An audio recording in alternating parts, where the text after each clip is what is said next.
नमस्कार। आज हम एक बहुत ही पुरानी लेकिन कह सकते हैं हर दौर में नई लगने वाली कहानी की बात करेंगे।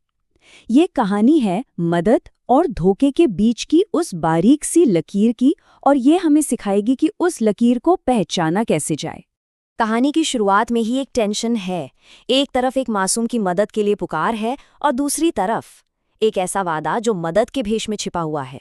अब सवाल यही है कि क्या मासूमियत इस धोखे को पहचान पाएगी। तो चलिए कहानी में सीधे चलते हैं। कल्पना कीजिए एक जंगल की जहां जोरों का तूफान आया हुआ है। हर तरफ तबाही और बेचैनी का माहौल है। ये सिर्फ मौसम का बदलना नहीं है, बल्कि ये एक इम्तिहान की घड़ी है। और इसी तबाही के बीच है हमारी कहानी का किरदार, एक नन्ही सी गुर्रैया। तिनका तिनका जोड़कर बनाया उसका घर अब बिखर चुका है। बारिश उसे सिर्फ भिगो नहीं रही, बल्कि उसकी हिम्मत को भी तोड़ रही है। वो कांप रही है, सिर्फ ठंड से नहीं, बल्कि अकेलेपन और लाचारी के डर से। तभी उस काले आसमान में उसे एक परछाई दिखती है, एक ताकतवर चील। अपनी बची खुची हिम्मत को समेटकर गौरैया एक सवाल पूछती है। उसकी आवाज में डर भी है और उम्मीद भी। और बस यहीं कहानी एक ऐसे मोड़ पर आ जाती है जहां एक रास्ता भरोसे की तरफ जाता है और दूसरा सीधा बर्बादी की ओर। तो क्या चील का इरादा सच में मदद का है, या फिर ये एक शिकारी का जाल है? चलिए इस नकाब के पीछे देखते हैं। और ये है वो कड़वा सच जिससे बेचारी गौरैया बिल्कुल अनजान है। चील के दिमाग में मदद का तो कोई ख्याल ही नहीं है। उसकी नज़रों में गौरैया एक शिकार से ज़्यादा कुछ नहीं है। एक ऐसा शिकार जो शायद उसकी भूख तो न मिटा पाए, पर उसके घमंड को ज़रूर तसल्ली देगा। चील की चालाकी को समझने के लिए जरा इस पर नजर डालिए। देखिए उसके शब्द कितने मीठे हैं, दोस्ती, सुरक्षा। लेकिन उसके इरादे वो कितने खतरनाक हैं, धोखा, शिकार। ये शब्दों और इरादों के बीच की वो खाई है जिसमें अक्सर लोग गिर जाते हैं। चील का वादा देखिए कितना शातिर है। वो गौरैया को ठीक वही चीज देने का सपना दिखा रही है जो तूफान ने उससे छीना है, एक महफूज घर। अब एक बेबस मन के लिए ये एक ऐसा ऑफर है जिसे ठुकराना लगभग नामुमकिन है।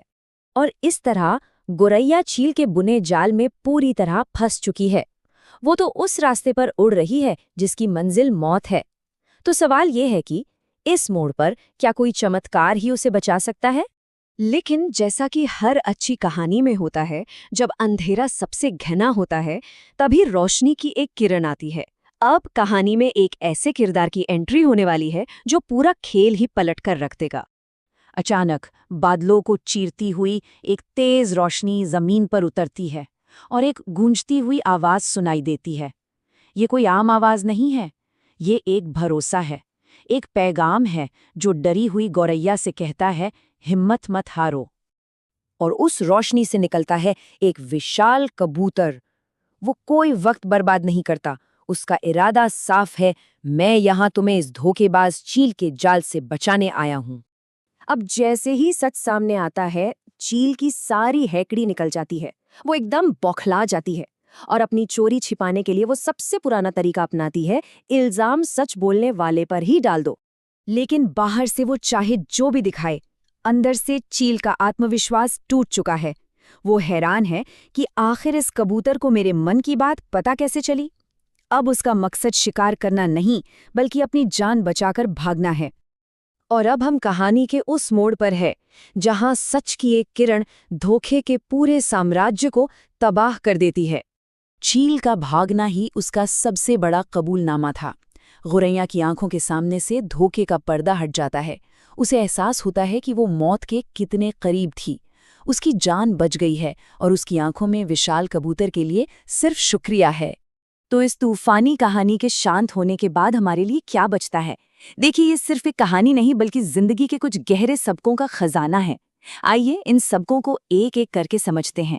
इस कहानी से हमें 4 बहुत ही कीमती सबक मिलते हैं। पहला, जब हम सबसे ज्यादा लाचार महसूस करते हैं, तभी हमें अपने दिमाग को सबसे ज्यादा मजबूत रखना चाहिए।